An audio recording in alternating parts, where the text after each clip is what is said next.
गरिबांनी राहायचं कुठं आणि काय करायचं कुठं। मनपा नाईक मध्ये आपलं स्वागत आहे। आपण विश्रांतवाडी शांतीनगर येरवडा भागातील नाल्यामध्ये आहोत आणि हा जो नाला आहे हा अनेक वर्ष सुरळीतपणे वाहत होता। आपण इथं पलीकडे तुम्ही बघू शकता की झायका प्रकल्प आहे आणि एक ड्रेनेजच्या लाईनीचं काम चालू आहे। त्या कामामुळे इथं जो राडारोडा टाकण्यात आलेला आहे किंवा येण्या जाण्यासाठी मार्ग करावा म्हणून आणि त्याच्यानंतर ते कामं करतील। पण काही स्थानिक नागरिक आपल्यासोबत जुडलेले आहेत, त्यांच्याकडून जाणून घेऊयात की नदीला पूर आल्यानंतर काय परिस्थिती निर्माण होते। मी राजू नाईक नवरे, राहणार शांतीनगर वसाहत।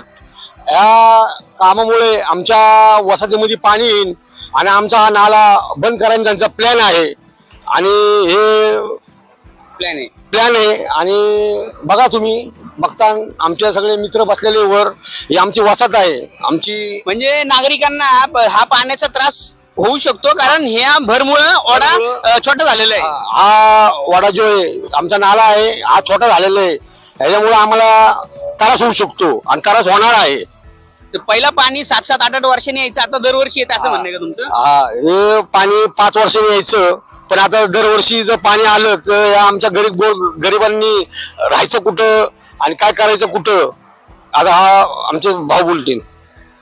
तर यांचं असं मत आहे की यांनी ही जी भिंत आहे भिंतीची उंची वाढवलेली आहे असं स्थानिक नागरिकांचं मत आहे। इथं तुम्ही बघू शकता की किती राडारोडा टाकण्यात आलेला आहे या भागामध्ये आणि हे जे आहे हे नाला जो आहे हा बंद करण्याचा प्रयत्न चालू आहे की काय असा नागरिकांचा प्रश्न आहे। आधी पण नागरिकांनी या भागामध्ये आंदोलन घेतलं होतं, तर स्थानिक नागरिकांची तीव्र भूमिका आहे। तर लवकरात लवकर ही भर काढली नाही तर आंदोलन घेऊ अशी स्थानिक नागरिकांची भूमिका आहे। धन्यवाद।